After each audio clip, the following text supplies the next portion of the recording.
Hi friends, आज वैदिक जो मेरा फोर्थ है, अगला चैप्टर है फोर्थ वैदिक सभ्यता। इससे रिलेटेड जो मेन पॉइंट है उसको मैं हेडलाइन करूँगी। जो पेपर में आता है मेन क्वेश्चन जो होता है पेपर के रिलेटिव, उसको मैं हेडलाइन करूँगी और फिर स्टार्ट करती हूँ। वैदिक काल का विभाजन दो भागों में। वैदिक काल 1500 से 1000 ईसा पूर्व और उत्तर वैदिक काल 1000 से 600 ईसा पूर्व में किया गया है। आर्य सर्वप्रथम पंजाब एवं अफगानिस्तान में बसे मैक्स मुलर ने आर्यों का मूल निवास स्थान मध्य एशिया को माना है। आर्यों द्वारा निर्मित सभ्यता वैदिक सभ्यता कहलाई। यह एक ग्रामीण सभ्यता थी। आर्यों की भाषा संस्कृत थी। नोट है जो इम्पोर्टेंट होता है, आर्य शब्द भाषा समूह को इंगित करता है। आर्यों के प्रशासनिक इकाई आरोही क्रम में इन 5 भागों में बटा था: कुल, ग्राम, विष, जन, राष्ट्र। ग्राम के मुखिया ग्रामीणी, विष का प्रधान विस्पति एवं जन के शासक राजन कहलाते थे। राज्य अधिकारी एवं पुरोहित एवं सेनानी प्रमुख थे। वरिष्ठ रूढ़िवादी एवं विश्वामित्र उदार पुरोहित थे।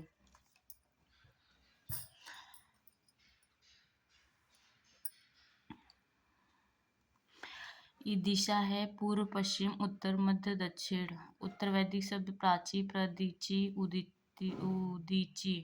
राजा का नाम सम्राट, स्वराष्ट्र, विराट, राजा, भोज। सूत्रथकारों कंपादी नामक अधिकारी रत्नी कहे जाते थे। इनकी संख्या राजा सहित करीब 12 हुआ करती थी। पूरब दुर्गपति एवं स्पष्ट जनता की गतिविधियों को देखने वाले गुप्तचर होते थे। वाजपति गोचर भूमि का अधिकारी होता था। उग्र अपराधी को पकड़ने वाला कार्य करता था।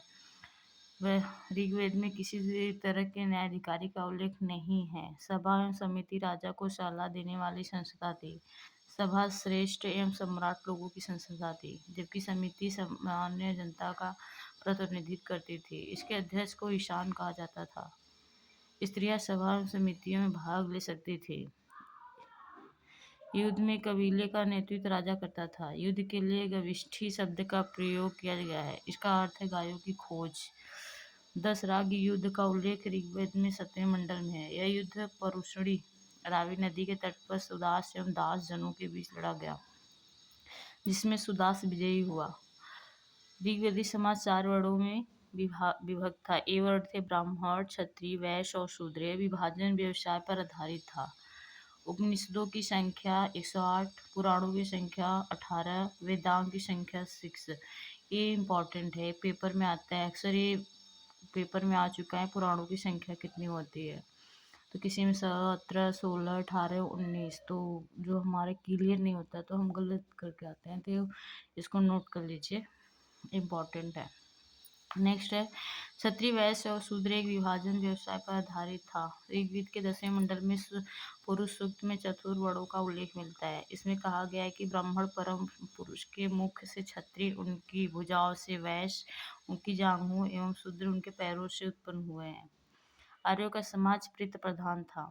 समाज की सबसे छोटी इकाई परिवार या कुल थी, जिसका मुखिया पिता होता था, जिसे कुलप कहा जाता था। स्त्रियां इन काल में अपने पति के साथ यज्ञ कार्य में भाग लेती थी। विवाह एवं पर्दा प्रथा का प्रचलन नहीं था। विधवा अपने मृतक पति के छोटे भाई देवर से विवाह कर सकती थी।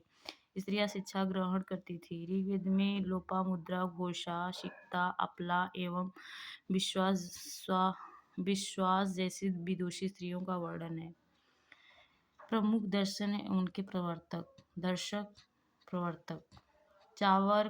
चावर्क, योग पतंजलि, सांख्य कपिल, न्याय गौतम, पूर्व मीमांसा जैमिनी, उत्तर मीमांसा बादनारायण, वैशेषिक कणाद।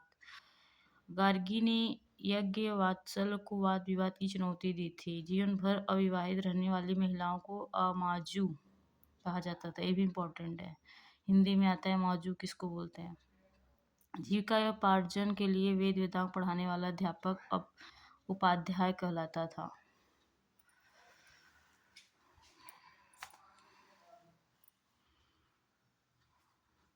आर्यों का मुख्य पेय पदार्थ सोरम था। यह वनस्पति से बनाया जाता था। आर्य मुख्यतः 3 प्रकार के वस्त्रों का उपयोग करते थे: वास, अधिवास और उषणी। अंदर पहनने वाले कपड़े थे को नीवी कहा जाता था। आर्यों के मनोरंजन के मुख्य साधन थे संगीत, रथदौड़, घुड़दौड़ एवं दूत क्रीड़ा। आर्यों का मुख्य व्यवसाय पशुपालन एवं कृषि था। महर्षि कणाद को भारतीय परमाणु का जनक कहा जा गया। गाय को अघन्या न मारे जाने योग्य पशु की श्रेणी में रखा गया था। गाय की हत्या करने वाले या उसे घायल करने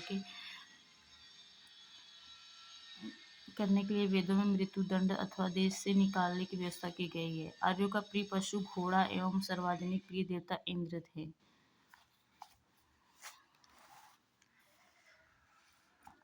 यह ऋग्वैदिक काली में नदियाँ, प्राचीन नाम, आधुनिक नाम: कुब्र, कुर्रम, कुभा, काबुल, विशस्ता, झेलम, अस्किनी, चिनाब, परसुरणी, रावी, शतुद्री, सतलज, विपाशा, ब्यास, सदानीरा, गंडक, दीर्घदत्ती, घग्गर, गोमती, गोमल, सुवप्सु, स्वात। आर्यों द्वारा खोजी गई धातु लोहा थी, जिसे श्याम अयस्क कहा जाता था। तांबे को लोहित अयस्क कहा जाता था। इम्पोर्टेंट है, भारतीयों को लोहे का ज्ञान ईसा पूर्व 8वीं सदी में हुआ।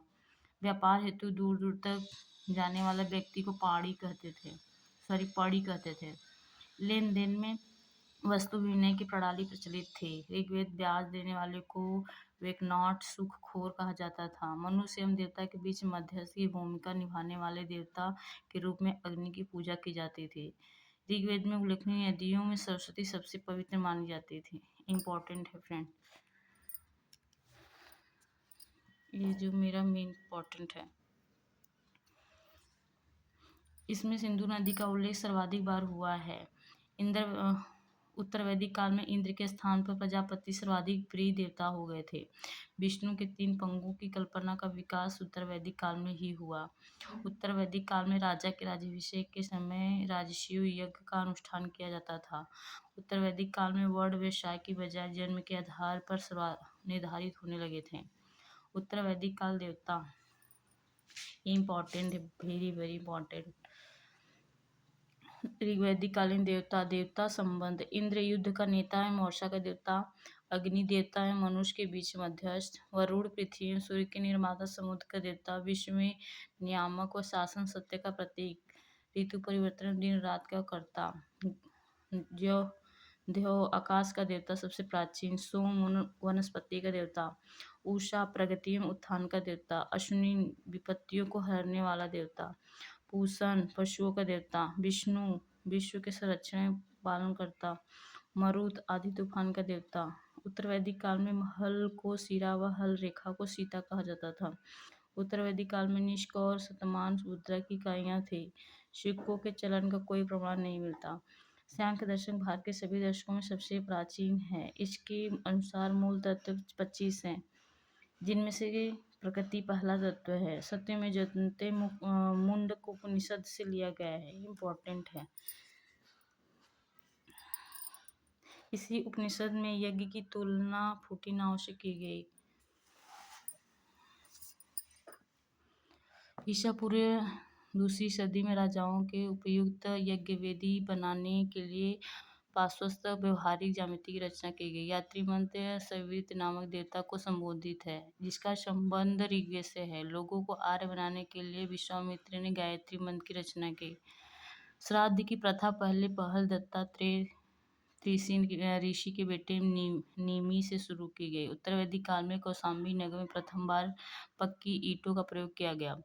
महाकाव्य 2 है, महाभारत एवं रामायण। महाभारत का पुराना नाम जय संहिता है। यह विश्व का सबसे बड़ा महाकाव्य है। ये भी इम्पोर्टेंट है। जय संहिता आता है, किसका है? वेरी इंपॉर्टेंट जय संहिता फ्रेंड्स। गोत्र नामक संस्था का जन्म उत्तर वैदिक काल में हुआ था।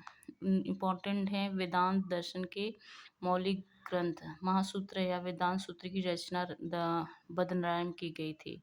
तो फ्रेंड्स अगला चैप्टर कल कराएंगे।